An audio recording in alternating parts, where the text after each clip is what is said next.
You're listening to Catholic Family Podcast, Episode 3. I'm joined this week for Catholic Family Podcast with my dad. That's Dan Davis.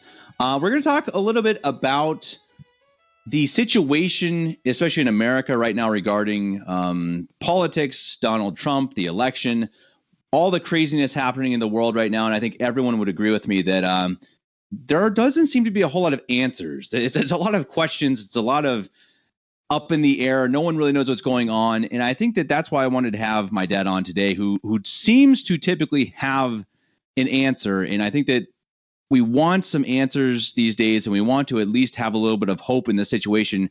And always, obviously, more importantly, to have hope in God. So, Dad, welcome on. Thanks a lot, Kevin. I appreciate it. And so I guess the first question is, what's going on in the world today? Why should we have any hope in this situation? And how can we have a little more clarity about what on earth is going on in the U.S. right now? Well, with all the confusion out there, I think what I wanted to do was kind of scale back and start with, let's look at some absolutes. Let's look at some things I think everybody knows is going on, some things that we can probably all agree on, and then kind of build from there. So I went through and thought through some absolutes, and I think what we're seeing today, we're seeing a definitive battle of good versus evil. Now, I don't really personally believe it's the definitive end of time Armageddon battle of good versus evil. I think that's still sometime off in the future, but it's a definitive battle that in my mind at least, it goes back as far as the Protestant Reformation, I think, and basically when you had this ideology that developed that the primary authority over, how I lead my life is me, and that was really kind of the false paradigm that Martin Luther brought us, and that has grown and grown and grown, and it grew into Vatican II, and it grew into the new Mass, and now it's grown into this full-blown liberalism that seeks to basically destroy the human spirit. So one of the absolutes I'm looking at is that we are in a definitive battle of good versus evil. And I think within a year or two, as this whole thing plays out, I really think that one of the two major ideologies right now, basically, you've got traditional Christian values and you've got this new age liberal type ideology. One of those two is not going to survive as a dominant ideology past about another year or two. I think we're in that definitive battle. Okay, so now the third absolute that I like to look at is that Donald Trump is a key character in this whole thing. Now, for me, I tend to believe that he's a guy who has basically been working up to. He's been working with the military, I think, for possibly as long as 10, 12 years. And he's been trying to put together a worldwide consortium that can help to bring down what we call the globalists or the deep state. And basically by treating them like cockroaches, right? You flush them into the light, you lock the doors on them, and then you fumigate them. And that's been a master plan. And one that, I think from my perspective, I think it's been a, perhaps the greatest military military procedure in world history. And I think that's what he's been about. Now, Donald Trump he's a disciple of Sun Tzu and the art of war. And so if you know anything about Sun Tzu, you know that warfare is all warfare is based on deception, and so he's got to deceive his enemies. When you're strong, appear weak. When you're weak, appear strong, and make sure that what you present to the enemy is not really who you are. And so what that creates is a situation where if you're like me and you're watching the news flow and you're trying to put together what exactly is happening, you're trying to figure it all out, you're trying to understand the entire plan, you just can't do it because there's too much confusion, there's too much lying, there's too much deception going on. And I know that there are other Catholics out there who believe that Donald Trump maybe is a globalist and he's just trying to, basically set up patriots to be identified by the globalists. Others who believe that, he's a good guy, he's a good businessman, but he's not big and powerful enough to bring down the globalists. And so you got a lot of different philosophies or a lot of different beliefs in terms of who Donald Trump is. I know I'm one who believes that he is ultimately going to pull this thing out, and that he's got things basically under control. So really, those are kind of the absolutes that I'm building off of, and trying to figure out what's going on. And I know for me, it is just such a huge, confusing mess right now. So much of what you see out there, you can't believe, Right. And there is constant disinformation from all sides. And I see a lot of people, Catholics, conservatives, everyone coming out now that Trump supposedly lost and now kind of hating on Trump. It's like, I don't remember hearing that the last 4 years. And I think we both would agree that Donald Trump is not a perfect person. He's not a perfect Christian by all means. He has plenty of failings. He has plenty of issues, even in his politics and his decisions.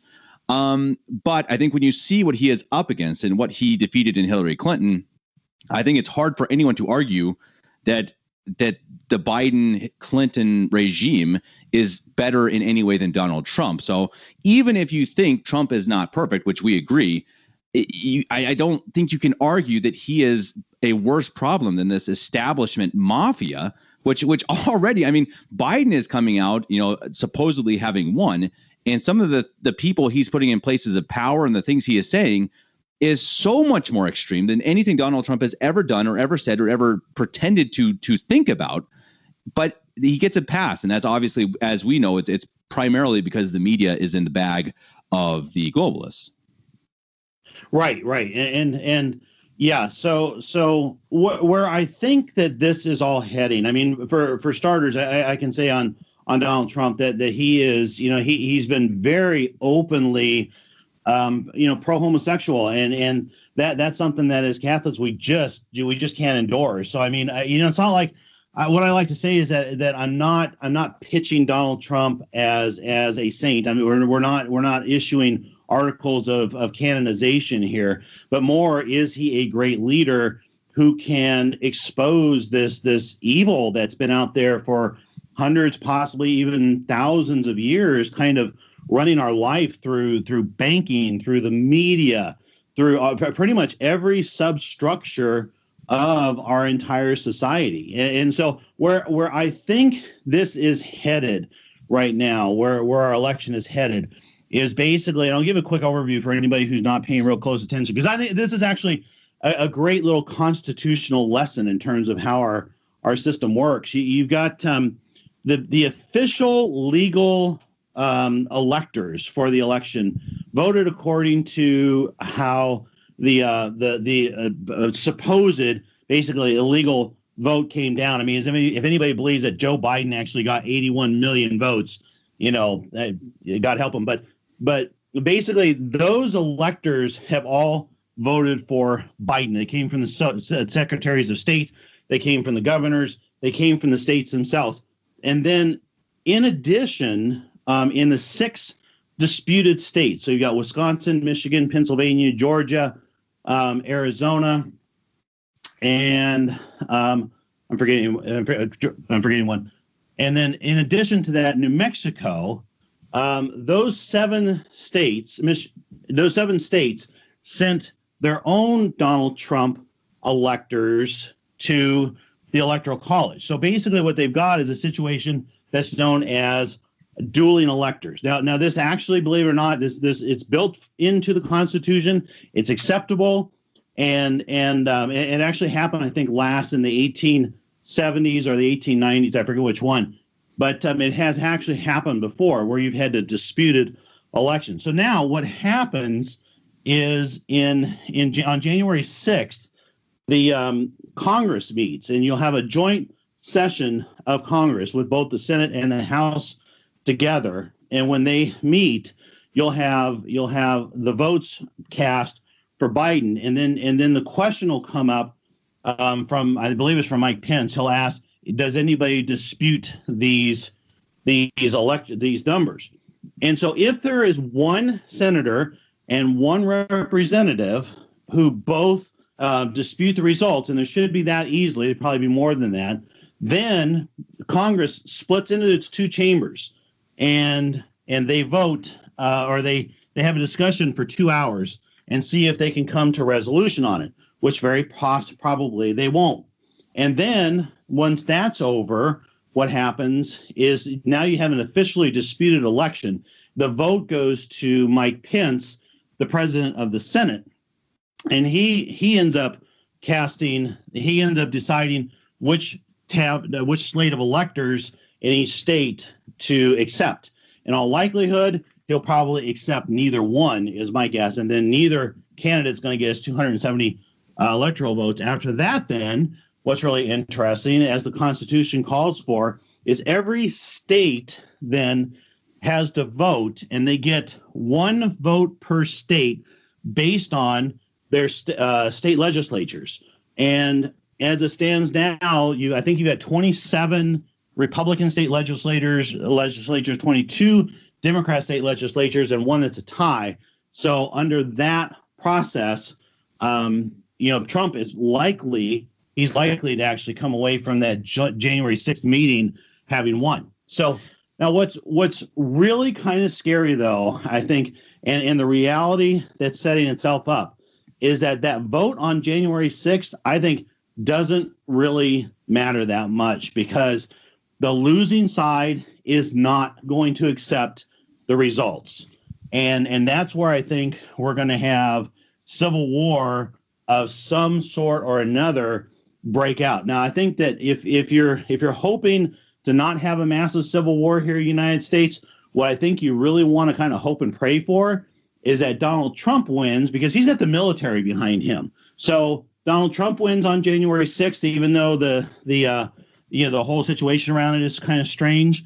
But then you'll have the left, they'll riot and they'll do whatever, but you'll have the military already on the ground under the auspices of giving out vaccines, and you'll probably be able to put down any insurrection relatively quickly. And I think as part of that, you'll likely see a lot of the perpetrators of this fraud picked up. But that's, I think, what we have to prepare for as Catholics, is that one way or another, this is going to be, the next month or so is going to be a very difficult, challenging month. And it's interesting. I mean, a couple of points that I'm thinking of. I mean, one, I think it's really interesting because of this vote that could end up going to the legislature and it would end up going towards Donald Trump, because the Democrats weren't really prepared in this kind of more of a, down government, formula. So they didn't really stack the state governments like they should have. And part of that, in my opinion, is because they are fighting amongst themselves, that they are not together. Now, this is the same with the Republicans too, of course, but I think that's pretty interesting, that I think you see evil and the devil and all of his, minions, they are divided. And as our Lord said, a house divided against itself cannot stand. And I think that's really something that I think that you can see, that they've done their best, absolute best, to cheat, to steal this election. I don't think few people listening to this are going to disagree with that. But I think because they are not together, because they are in their own agendas, because evil does not work together, they're not teammates, they're not good teammates, that I think it will eventually fail. Now, on the other side, I think it's interesting because, like you say, with war, I think we need to. That's an interesting discussion, because I think it's something I've had asked to me. I think you've had the same question asked to you, that if it comes to that, what is our responsibility as Catholics, as Americans, to fight or not to fight? What do you think about that?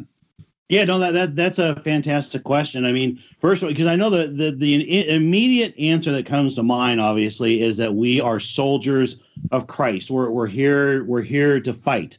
However, what you really have to think through is, okay, we're soldiers for Christ. we're not soldiers for Donald Trump. Now, if it turns out, I think that we've got an opportunity if we've got an opportunity to take up arms, and we need to take up arms, and we need to fight a virtuous fight, then, I think by all means, our soldiering needs to get itself into that. I mean, here I am almost 55 years old, but I'm starting to think about, wow, am I going to have to take up arms and march on the street or something like that? But for me, I think in normal times, we would have our Pope to give some moral authority to one side or another, and you would know that you were fighting, you would know that you're fighting for the church, and if you're fighting for the church, you're also fighting for God.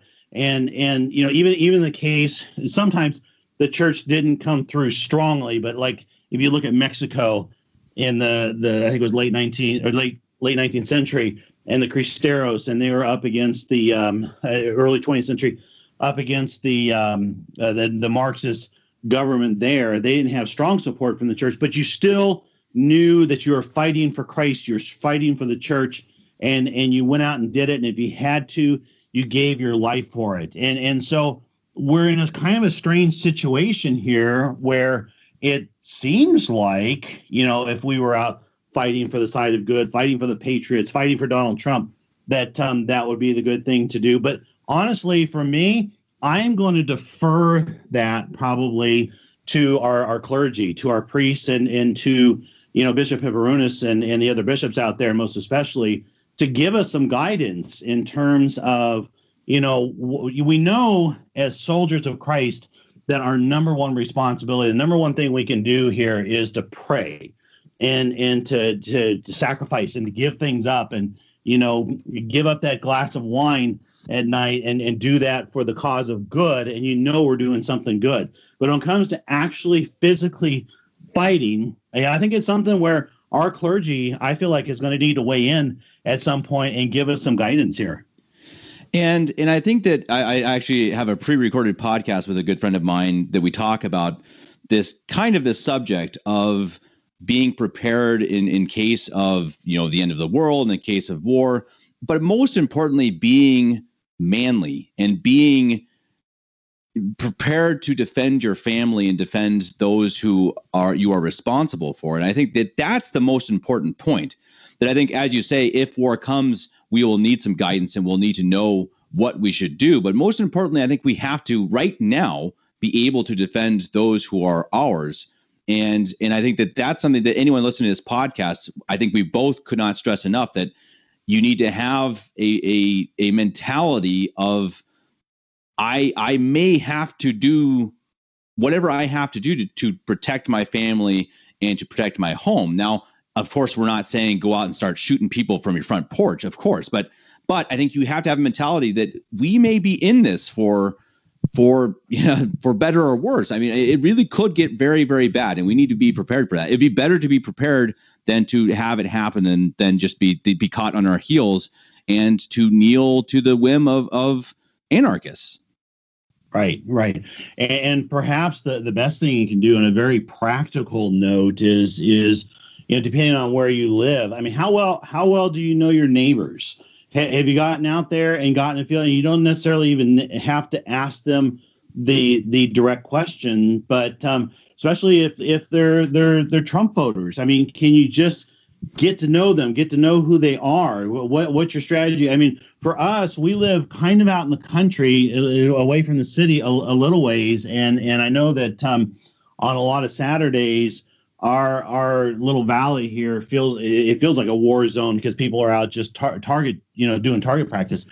And I think that for us, if there were ever, let's say you had a huge war and you had zombie hordes or whatever it was that was coming out to try to cause harm in our little area, I think what we would do is probably create a little choke point at one of the on one of the roads, and you'd probably have a little armed militia handling that choke point and keeping everything safe. But to the extent at this point that you can have a little bit of a strategy and actually go out and work with your neighbors, and have some idea. If things get really rough, how am I going to get my water? How am I going to stay warm? And it's not, I know that as Americans, I don't know if this is the same way as it is with you in Germany, Kevin, but when things start getting rough, we go out and buy guns and toilet paper. And I'm not sure exactly what that says about us. It's the American way. And I think it's actually happened also in Germany, but also obviously in America, things are a bit to the extreme, as has, I think, been the case since our founding. But I think, it's important for us also to say that in this conversation, we're talking about war, we're talking about the end of the world, but I think we both don't intend at all for that to seem depressing or to seem like we're trying to make people fear. And I think that fear is really, really used these days as a weapon by the quote unquote bad guys. Oh, absolutely. No doubt about it. I think that's what this whole COVID thing is about. That's what the vaccine is about. It's all about generating fear. And I'll say real quickly on the vaccine, I don't know. People ask me, is the vaccine real? Are people really dying? Is it just a placebo? Is the whole thing just a hoax? Are leaders actually getting stuck in getting the vaccine? I don't know. I just don't know. And that whole thing has to play itself out. But I think that on a spiritual level, what we can really do is try to practice detachment. And I know that when I go through, so I'm going through the news flow during the day and I say, hey, here's some good news, bad news, good news. And it's coming in all day long. And one of the things I really try to do from a spiritual standpoint is when good news comes in, of course, naturally, you're going to rejoice. Hey, we're one step closer. We might win this thing. It's looking good. But if you can go through and see bad news come in, the bad news flow, and also rejoice in that, okay, this is God's will, whether it's his active will or his permissive will, and we're just getting an opportunity to do his will, even if the worst comes around. Then I think that if you can take and look at it from a spiritual standpoint and try to, like you say, overcome that fear and look at things in a detached Christian way. I mean, imagine like our Lord in the boat, and you've got the storm raging over, and he's asleep in the bottom of the boat. And I think that in these times, that's really, in essence, the best thing we can do is go to sleep. I mean, pay attention, I suppose, but go to sleep in the bottom of the boat and not be fearful, not lose our faith, not worry if it comes that God's got to call us to something severe, then he does, and we accept it with joy. Yeah, exactly. And I think that's why we're here. We're here to serve God, and I think and to do whatever that means.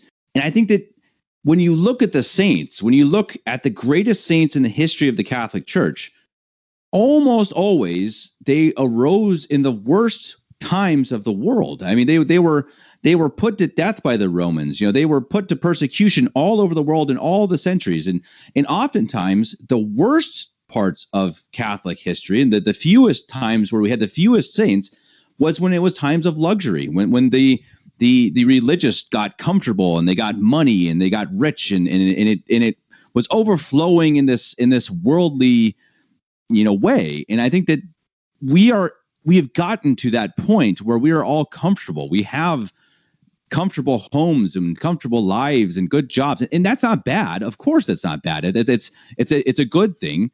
But as you say, you have to be detached. And if you're not, you get comfortable. And when you get comfortable, bad things happen because you're not on your feet. You're not prepared. Because when we are not prepared, when we are not fighting, at least spiritually for our rights, then the devil sneaks right in and steals them from us.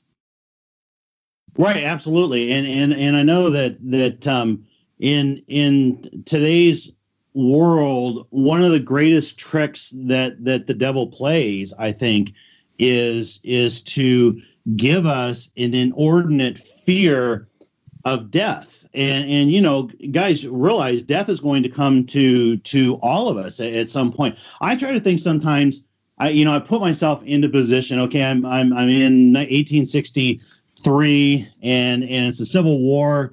and here I'm fighting from one side or the other, and I'm on the front lines of the war, and I'm carrying my musket or my gun, and odds are probably 80% I'm going to die in this battle, but I find the reserve, I find the courage to do it anyways. And it's like that's a foreign concept to our world, but it's because in much of history, and I think especially when Christianity has been strongest, things like honor, things like courage, those are greater than death. And you just accepted that death was a natural part of life. And so what we've done now in our weird world today is you got this COVID bug, and it's almost become like a boogeyman to a 5-year-old, and this COVID bug, it's going to kill you. And so what the devil's done is he has exploited our softness and our fear of death and used it against us to take away our rights. So, you got to wear this mask out in public because you don't want to get COVID and you don't want to die and you don't want grandma to get COVID. And so really he's worked our virtues against us. And I think the root of it is that fear of death that we have kind of developed as a society. Right. And as you started out the show with, it's talking about how it all began into making men really equal to God, that the world revolves around us. And my wife has been she's been really listening to these True Restoration podcasts that are all about the evils of Disney and the evils of media. And a lot of that is about me. It points to everything is about how can I get everything out of life? How can everything be the best for me? How can I be the biggest success? How can I? And that's what it's always about. And that's what society tells you over and over and over, that you have to have everything you want. And obviously, this is directly against Christ's teachings. I mean, it should never be about I. The whole point of Catholicism, really, or not the whole point, but one of the main points is that it should be about God, of course, first, and then about your neighbor and your family, and then everyone else. And you are absolutely last. We should be the last people that we care about, and that is directly against what society is telling us. Oh, absolutely. And I think it really, if you think about it, the devil's been playing the same tricks from the beginning. And I mean, he obviously he's a master at masking them and working them individually. But his very first trick, as related to mankind, was to convince Eve, here, Eve, you eat this apple and you will become as a god. Okay. And so basically what he offered her was to flip the paradigm. So instead of being a subject of God and being small and insignificant, she could become big and great and wise and have the knowledge of the universe and everything else.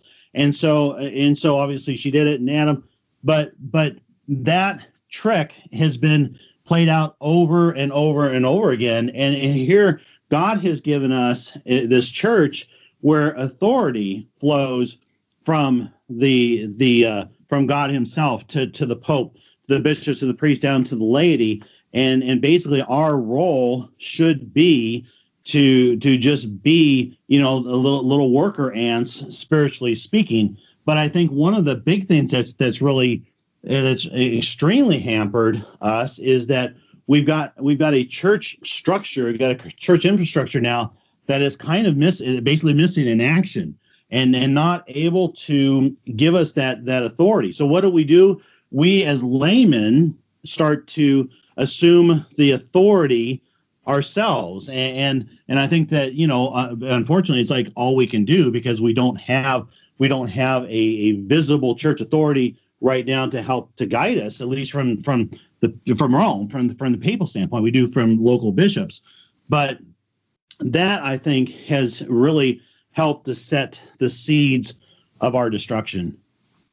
And I think, though, on the positive side, I mean, when you flip that, and when you live a true life of humility and giving into God's will, which is obviously very hard. I'm not saying I've attained that, of course not. But when I really do my best to just do God's will and just to be humble, my life is better. I mean, I am happier. It is easier to live when life is not about me. And I think that when I look at the richest men on earth, I don't see they don't look happy to me. Most of them look totally miserable. I mean, I can't really name one that you look at as like, wow, I wish I was him. Now, monetarily, that was what we think we want. You're like, wow, I wish I had $1 billion. But then when you look at these men and women, it's like, really? Is this really what we want? And it shouldn't be, of course. I mean, it's what the world says we should want, but it's absolutely not. I think that's not a pessimistic thing. That's an optimistic thing. We should revel in our lowliness, and that's what God wants of us, to give everything to God.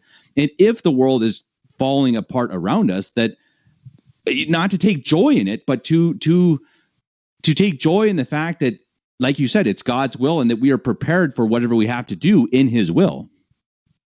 Right. Yeah. We went through a time ourselves, and we tried opening a business and kind of and boomed and busted. So we went through a cycle where I made and lost a fortune. And so when we're at the top, we're actually, your mom and I were at each other's throats, and things, and money got to be more important than we thought it would be. And then on the way down, as that whole as we were starting to lose that fortune, I was a wreck, and I was losing sleep, and I was panicked, and I just couldn't believe that I could be so miserable. But then we kind of hit rock bottom, to the point where we still had food on the table. We still had a little bit beyond this, but we had no real money to work with. And it was right about then that we started to really find happiness and find, I wouldn't say find the faith, because I never really lost the faith, but found the faith in a more pure way, that all those things I was so fearful of losing, when I finally lost them, it was like, oh wow, I don't really miss that, do I? So yeah, I agree. I think that when we can learn to live without, we are so much happier. Yeah, and I think that it's a strange time, because I think we both clearly are rooting for Donald Trump to win the election. We want him to be president, because the alternative is evil. There's no denying. I mean, it's evil. The other side is evil. I'm not saying all people who voted for Joe Biden are evil. Most of them are misled and just don't understand what's going on. But the actual party that he is in, these politicians are evil. I think they are really directly, a lot of their ideas and laws are coming straight from the devil. So obviously we must be against that. And Donald Trump is a better option, not a perfect option, but a much better option. And that is taught by the church. It is taught by our local bishops and priests, that it is absolutely okay to vote for the better option, especially when it's this much better. But I think it's really important also to say that we also don't put all of our hope in Donald Trump in the political system, because it's pointless.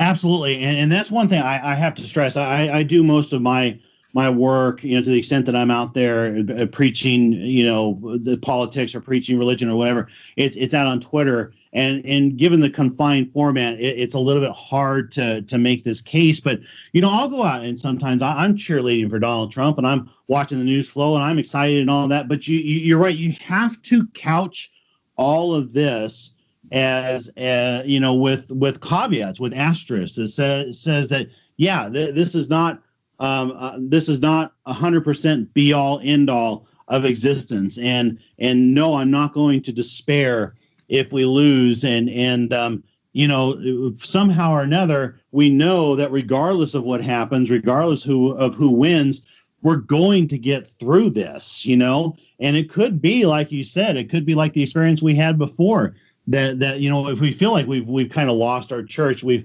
lost so much as a generation, even though we're wealthy financially, we've lost so much morally, we've lost so much spiritually, and maybe we are in a time where God is going to take it all away from us.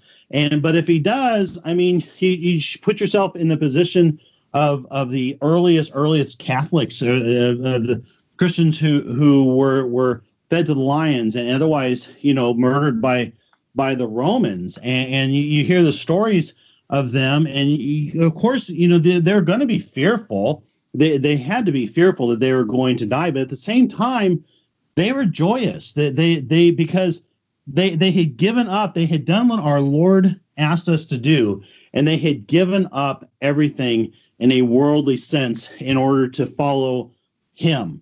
And so by doing that, even when they were being led into the Colosseum, I'm sure they were probably shaking and everything else, but at the same time, they were joyous. They knew that ultimate victory was dead ahead, because they were going to be martyred and taken straight to heaven. Well, and I think a part of that is they had a purely simple faith. They didn't have all of these 2,000 years of complication. Now, I'm not saying the church has complicated things. That's not my point. Obviously, the church, it knows all and is all wise. But I think there was a beauty for them that they followed Christ and they followed the simple teachings, and they were so secure in their beliefs that like you said, they willingly died for it. And I think that simplicity is what we have to find. Now, the church for 2,000 years has developed and published new things and new dogmas, and that is the church's duty. That is I guess the inspired process of the church. But we as humble people, we as humble little parishioners, I think maybe we try to know too much. I really do. I mean, I see this oftentimes on Twitter and social media, and I see these kind of new theologians, and it's like, yeah, I think it's good. I think it's good to proselytize. We need, obviously, to convert as many people as we can to the faith, because we know without the faith, they cannot reach heaven. But maybe we need to sit back and really think about, okay, what did the martyrs get right? Because they're in heaven. I think that's what we really need to think about. Yeah, one of the most life-changing little sermons. It wasn't even a sermon; it was actually a class that we were hearing. At one point, was from Father Bernard Utley, the monk, and he said, the church is like a beautiful ecosystem, and you have all of these beautiful prayers and theologies and doctors and calendars and penances and everything else. It's just this beautiful, beautiful system. But when it really comes down to it, God asks two things from us. Number one, love Him, and number two, be sorry for our sins. Okay, and obviously love our neighbor as a reflection of loving Him. That's the essence of the faith, and everything else that we have in this beautiful, glorious faith, the Mass and the sacraments and everything else is basically a means of helping to elevate and support those two basic essentials, which is love God and be sorry for your sins. Right. And I think when we look at the CMRI, and I think this is a good example, we obviously already had a show with Father Borja. And I think you compare the CMRI to the Novus Ordo. Now, obviously, there are infinite worlds of difference. One is the true faith and one isn't. Obviously, CMRI being true and Novus Ordo not. But I think with the Novus Ordo, you see a focus obviously on humanity and on things that are not godly. And they're about money, and they're about the world, and they're about the virus, etc. And you see the CMRI, and honestly, the CMRI is a very humble institution. I think anyone involved with it would see that, and they know that. If you've been to Omaha, there are no pretensions. It is not a pretentious seminary or religious orders or priests or bishops. And honestly, there's not a lot of money. Not that I've seen, at least. I mean, there's not a lot of money in the CMRI. But look at the vocations we are seeing in the CMRI right now. I mean, I think I see every time I look, there are 10 more young vocations joining the CMRI. And I think that's a perfect reflection of what this world needs. They need more humility and more simplicity. Absolutely, yeah. The when I think when we very first brought you to Omaha for the first time, it was quite a number of years ago, and at that point, I think we had two seminarians. in Omaha, and I think they may have had 3 or 4 minor seminarians up in Idaho. So I think we had 6 total. We just counted, and even after having 3 ordinations to the priesthood this past week, there's still today there's 33 total seminarians. I think we've got 6 in Olathe, and we've got 12 up in Idaho, and I think about 15 here in Omaha. And so it has grown by leaps and bounds. And I think one of the things that people don't realize is it may have changed a little bit because they have moved from Omaha out to Persia, Iowa, about an hour away, into a little larger building. But certainly before that, if you were in Omaha and you were a seminarian, your duties might have been including field dress and a deer. You might have been cleaning fish. You might have been going and chopping wood with the bishop. You might have been driving a bus and bringing kids in to school. And I think that you just kind of got the lowest of the low jobs. And it was part of that training that they understood. And this is one of the things that Bishop Hiveronis tries to really instill in his priests, is that you are all, first and foremost, you're servants. You're a servant. And when you have a priesthood and you have priests who really truly look at themselves as servants of us, that makes it so much easier and so much more natural for us to become servants of God and servants of each other. Yeah, that's exactly right. And I think that's an inspiration to me. I know for sure it's an inspiration to you. You're fortunate to be there and to see all of these events live, these ordinations and beautiful ceremonies. And I think we both couldn't stress enough to do your best. For anyone listening, do your best to at least live stream these. And I think we both could say, any chance you could possibly get, go to Omaha for an ordination or at least to a Holy Week. I think Holy Week in Omaha and Easter is really, truly one of the most special things you could ever accomplish. I mean, really, anywhere in the world, one time in your life, that this should be much more important than going to, I don't know, a soccer game or Disney World. Go to an ordination or at least go to a Holy Week, because it really will change your life. Oh, absolutely. Yeah. And we've been blessed. I think that there are families throughout the country, throughout the CMRI who have learned that you can change a sons or daughters, and especially sons, because they're watching these young men at the absolute pinnacle of young manhood, get into the priesthood, but they come from all over the country.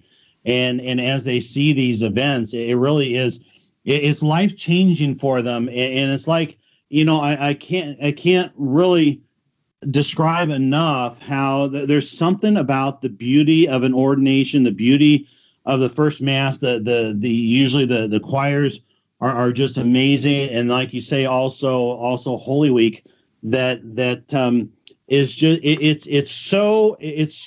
just otherworldly. You almost, during those times, you almost feel like you're transported into another world. I know I kind of have thoughts as I'm kneeling there. It's like, this has got to kind of be a little slice, a little taste of what heaven has to be like, because there's just something so incredibly pure about it, and also at the same time majestic and harmonious and everything else. And yeah, I agree. I would, if you can, I know that you just posted on your Catholic Family website the ordination mass for Father Philip, and that it's an hour and it's audio only.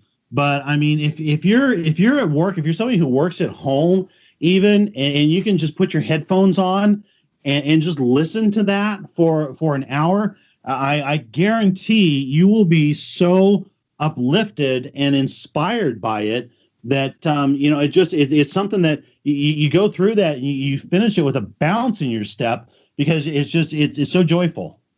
Yeah, that's exactly right. And I think that it's a perfect way to wrap it up, that we don't really know what's going to happen with this election. I mean, I think as you pointed out at the beginning, there is absolutely a clear path for Donald Trump to win. I still think he could. I'm not as convinced as you are, but I definitely think there is a shot. I think it could end up going for Trump. But even if it doesn't, even if the world goes absolutely crazy, it doesn't matter. I mean, what happens in the world just doesn't matter. I mean, as you said earlier, I mean, our end of the world could come any day. So who cares about the end of the world? It doesn't matter in terms of being afraid. Now, it does matter in terms of being prepared, because as fathers, as sons, as boyfriends, whoever you are, you should be prepared. You should have a plan.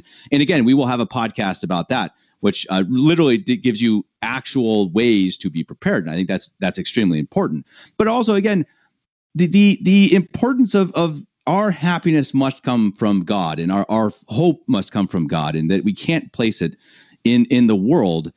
And when you, like you say, when you look at it that way, the rest of the election and all this stuff, it's not worth losing sleep over. Yeah, and I couldn't agree more that yeah, we really ultimately, to kind of wrap this up, we've got to look at these things with a certain ambivalence, and you're right. I do keep on top of it because, for example, our house is going to probably become a bug out place if we all of a sudden kablam go to a hot war, or perhaps Biden gets in, or somebody loses their job, or whatever. We've got to be prepared materially. So I do keep on top of the news flow for that purpose. But you're right too that the worst thing you can let happen to you is to see the news flow turn against us, to see, hey, it looks like Biden's probably going to win, and this world is going to be really hurting, and that for all of a sudden you're fearful, you're not sleeping, you're not alert, you're suffering in your spiritual life. That's what we can't have happen. Regardless of what happens, we've got to make sure we stay spiritually focused, and that God comes first, and our prayers come first. And if you've got to do something to prepare, try to step up your prayer life. Absolutely. Yeah, I couldn't say it better. I think that's a good way to finish. I'm sure I'll have you get on for a show, Dad. And anyone, actually, this is a good point. Anyone who wants to follow you on Twitter, I think you always have some really good information, not just about political stuff, but about spiritual stuff as well. How can they find you on Twitter? It's DD_AMDG on Twitter. And I can tell you that I think I'm shadow banned. I've got about 1,500 users or so, but I know when I put a tweet out, it seems like the same 10 or 15 people see it. So maybe one of these days they'll loosen up their algorithms, and I'll be out and back to where I'm a little bit more of a voice like I'd like to be.